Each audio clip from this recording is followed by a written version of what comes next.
Ketika ditanya, oh ini dapat hadiah dari Pak Pulan. Ini kesempurnaan terima kasih, kata Imam Ghazali. Fawadhifatul mu'ti al-istisghar. Tugas orang yang memberi, kemarin sudah kita sampaikan, pemberian itu dianggapnya masih sedikit. Nah, gitu. Orang yang memberi ketika memberi sesuatu kepada orang, dia menganggap yang diberikan ini masih sedikit, gitu. Nggak banyak, supaya dia nggak ujub, ya. Tidak ujub terhadap dirinya. Tetapi wa wazifatul qabid taqalludul minnah wal isti'zam. Orang yang diberi punya tugas membanggakan pemberian dan membesarkan pemberian tersebut, menganggap besar pemberian yang sudah diberikan orang lain. Nah, ini caranya, Pak. Yang memberi menganggap itu masih sedikit. Yang menerima menganggap yang diberi itu adalah sesuatu yang cukup besar. Sehingga ketika itu terjadi dalam hati atau pada diri orang yang menerima pemberian, dia akan semakin bersyukur kepada Allah. Kenapa gitu, Pak? Karena yang memberi itu cuma sarana rezeki yang Allah titipkan kepada orang yang memberi, lalu diterima olehnya. Kalau dia besarkan pemberian itu, berarti dia membesarkan Allah yang sudah memberikan nikmat kepadanya. Nah, gitu, Pak. Ini kata Imam Al-Ghazali rahimahullahu taala. Kemudian al-thalithah yang ketiga, tugas orang yang menerima pemberian ay yanzura fi ma ya'khudhuhu fa illam yakun min hillihi tawarra'a anhu.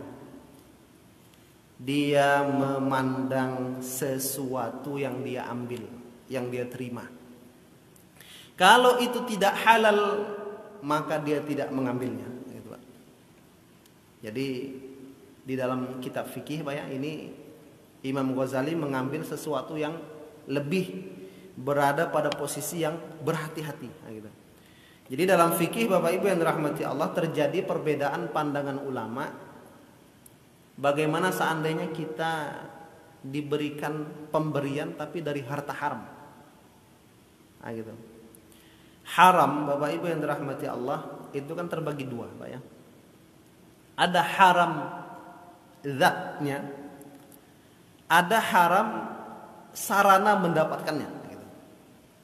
Kalau haram zatnya misalnya daging babi, bahkan binatang yang disembelih tidak dengan cara Islam, minuman keras, Pak, ya.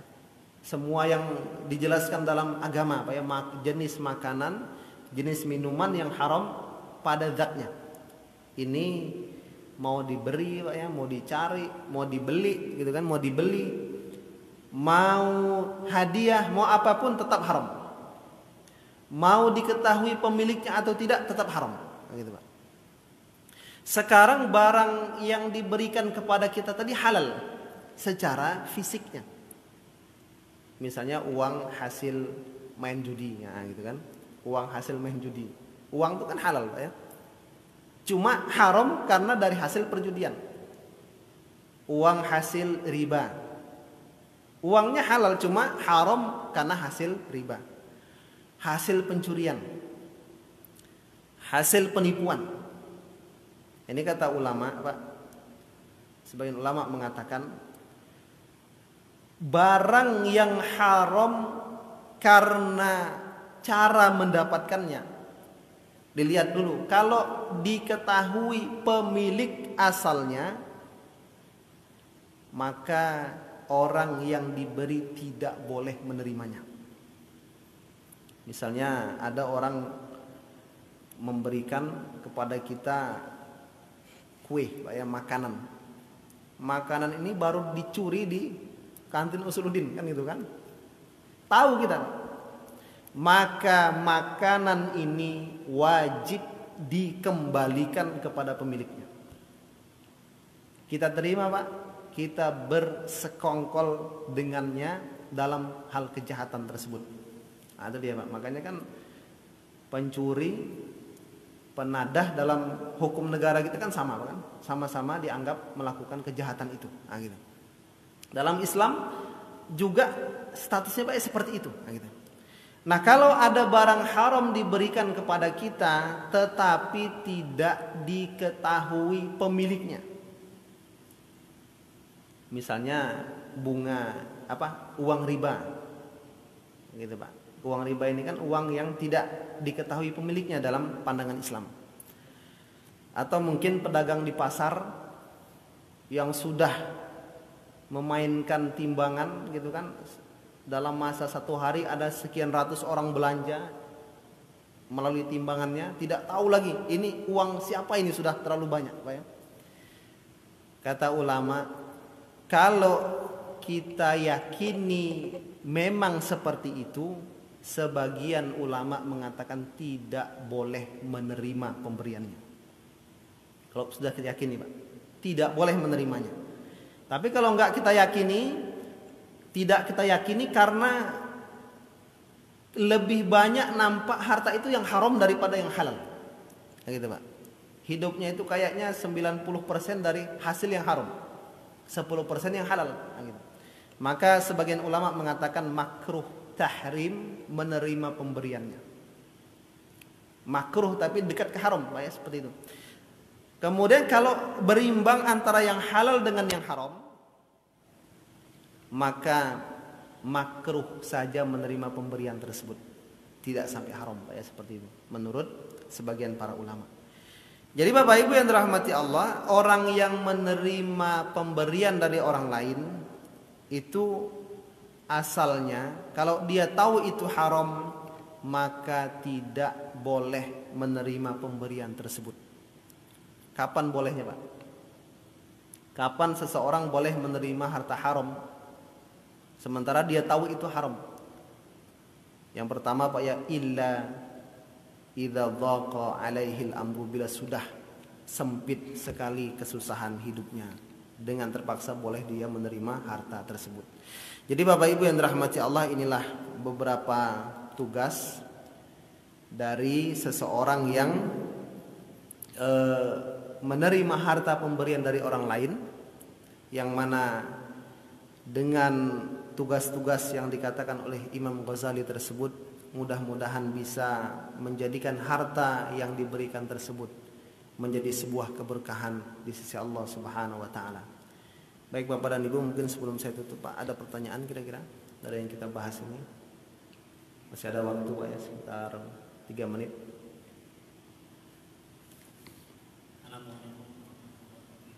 Waalaikumsalam. Saya mau nanya dari poin topik bolehkah kita uang zakat diberikan untuk kemaslahatan masjid hanya pasang AC? Kalau boleh, frekuensinya kasih yang 8 ya apa? Kalau tidak ya. Ya, makasih Pak. Jadi di dalam Al-Qur'anul Karim, Pak, Allah mengatakan innamas shadaqatu lil fuqara'i wal masakin wal 'amilina 'alaiha wal mu'allafati qulubuhum wa fir riqab wal gharimin wa fi sabilillahi wa ibnis sabil. Ya, ada 8. Zakat wajib itu diberikan hanya untuk fakir miskin, Pak ya. Amil itu diberikan sesuai status kerjanya, gitu kan, gitu. Mu'allaf, orang yang baru masuk Islam, artinya orang yang hatinya ditundukkan. Kemudian wafir riqab, dalam rangka membebaskan hamba sahaya, ya. Jadi hamba sahaya dia itu mau membebaskan diri, cuma kurang kita bebaskan dengan harta zakat. Kemudian wal gharim, orang yang terlilit hutang, ya. Terlilit hutang. Hutang itu asalkan tidak untuk kemaksiatan, kan gitu Pak. Maka hutang tersebut dibayarkan dari uang zakat, gitu. Kemudian wa fi sabilillah, dan fi sabilillah, Pak ya. Kemudian wa bani sabil, musafir yang terputus bekalnya. Nah, fi sabilillah ini dalam mazhab Syafi'i al-ghazatu fi sabilillah itu adalah orang yang sedang berperang di jalan Allah atau orang yang memang dia hidupnya itu diisi dengan berperang di jalan Allah, tidak punya kerjaan apalagi karena sibuk dengan perang tersebut, maka kehidupannya dibiayai dari harta zakat.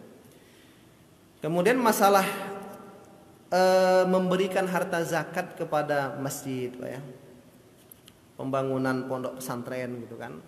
Kalau kita lihat dari pendapat mazhab Syafi'i, Pak ya, mazhab Syafi'i yang menjadi pegangan adalah pendapat Imam An-Nawawi, Imam Ramli, Imam Ibnu Hajar Al-Haythami, juga Imam Ar-Rafi'i. Mereka berpendapat tidak ada celah kenapa masjid, Pak ya, pondok pesantren, bangunan pondok pesantren harus digunakan uang zakat di sana.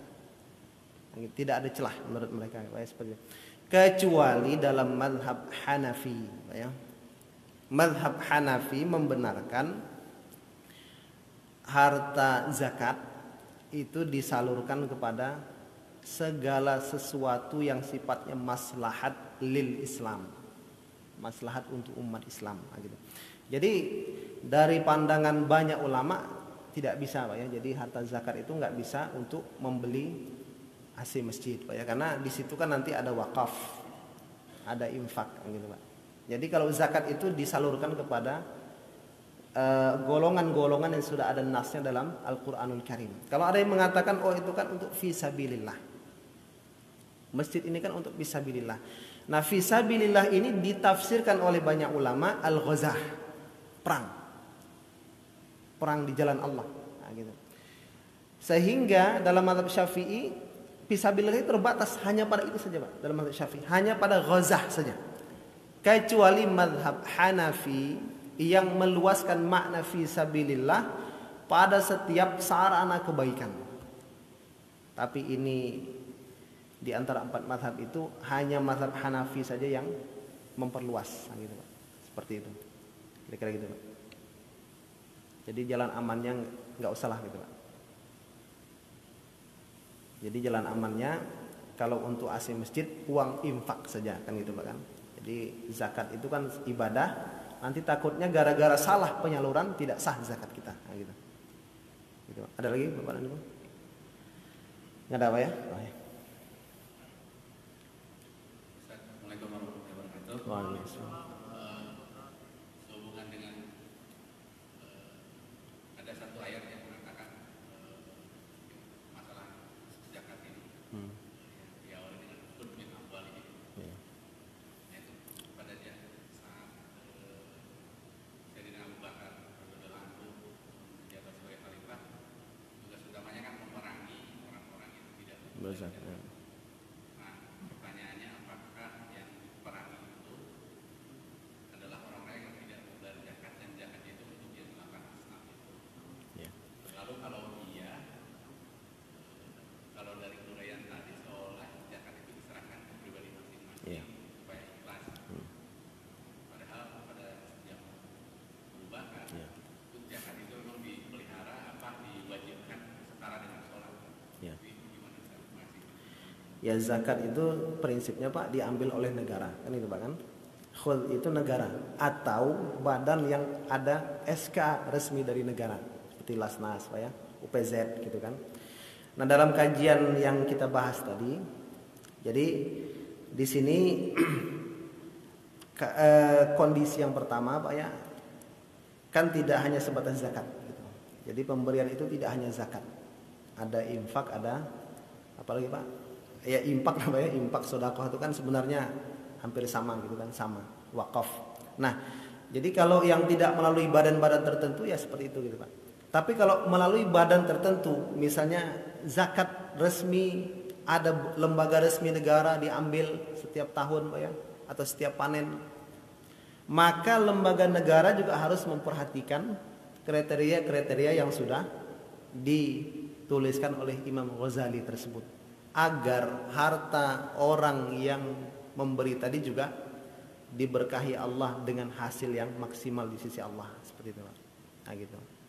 Nah, termasuk juga tadi yang masalah menerima jelas Pak ya pribadi gitu kan.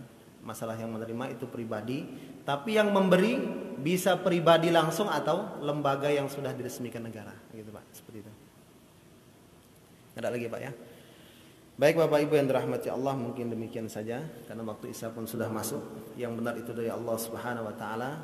Kita akhiri dengan Assalamualaikum warahmatullahi wabarakatuh. Terima kasih kita ucapkan kepada Ustaz. Semoga beliau sampaikan bermanfaat atas pemahaman yang bermanfaat dan